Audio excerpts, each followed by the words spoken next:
know that, you know, the weather has been less than ideal. It's been, you know, just a little bit of a drizzle out here. You know, some of us were here up until 7 a.m. I'm surprised. I was beginning to think that those people over there wouldn't even show up. I'm glad that they did, though, because now we have some people to red pill. Yeah, they weren't so far away. Come on. That's why we brought these babies. All right. I first want to thank everyone in the Proud Boys and Boston Free Speech that have done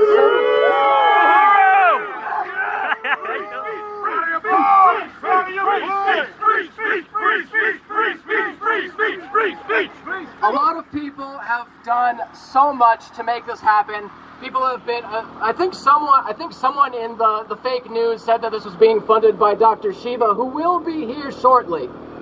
But that was fake news. The only thing that, apart from his presence, of course, which is amazingly appreciated when he gets here, Shiva provided the generator. Apart from that, everything has been funded out of pocket. I bought Sargon of Akkad plane ticket. He's going to be speaking here shortly. He graciously paid for his own hotel. We're very happy to have him here. And I know some of you people came here from out of state. I believe we have at least one person that came from as far away as Colorado. I know we also have Tiny somewhere here. He spoke at our November rally. What we're going to do here today, folks, unfortunately, I do have some bad news for y'all. Unfortunately, Kyle Chapman couldn't make it today.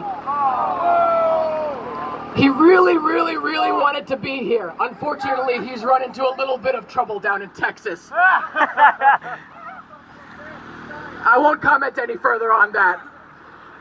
But anyway, so yes, we still do have two great speakers. Shiva's going to be speaking when he gets here. We're going to also have Sargon speak.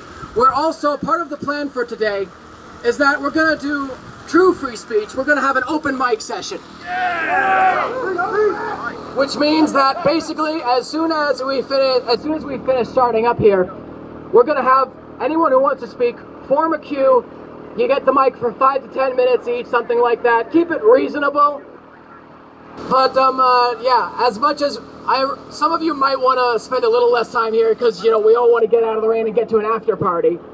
But some of us have been out here for so many hours there, so like so again, thank you very much for coming. So, all right, how should we start this meet? All right. Can we get Sargon up here? Sargon! By the way, if you have a cell phone and are not recording or not live streaming, what is wrong with you people? I have to, Dana! Facebook jail!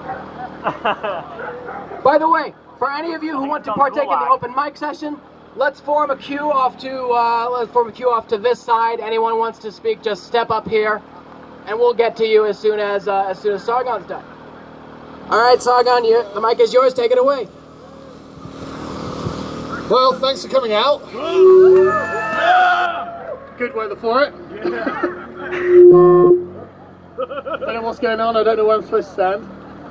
Right, okay. I'm gonna keep it pretty short, and because I had quite a lot written, but it's not the weather for it. So basically, right. I'm bearing you a warning from Britain. We do not have free speech. You will not believe just how it's just ridiculous, right? So you got Article 9 of the UN's Universal Declaration of Human Rights, and it says everyone has the right to freedom of opinion and expression, and this right includes the freedom to hold opinions without interference and to seek and receive and impart information through any media regardless of frontiers. You can imagine how thousands of people a year being arrested on social media for the things that they say, just their opinions, and no matter. Not good ones. Tyranny.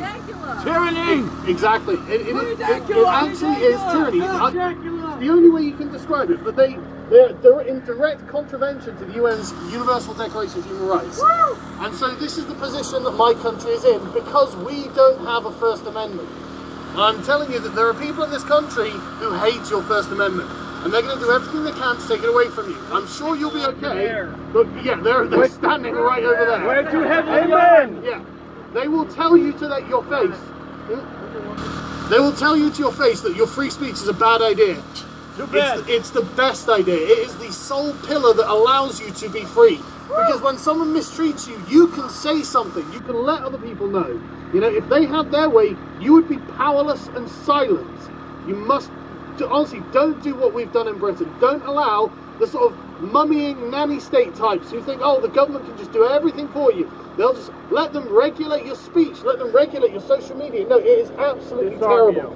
I mean, in this country, you have hate crimes, right? And that's when an actual crime has been committed, and like the motivation is, if it can be divined to be racist or sexist or whatever, that gives some sort of extra penalty. But you in this country don't have the problem that merely saying something is the crime.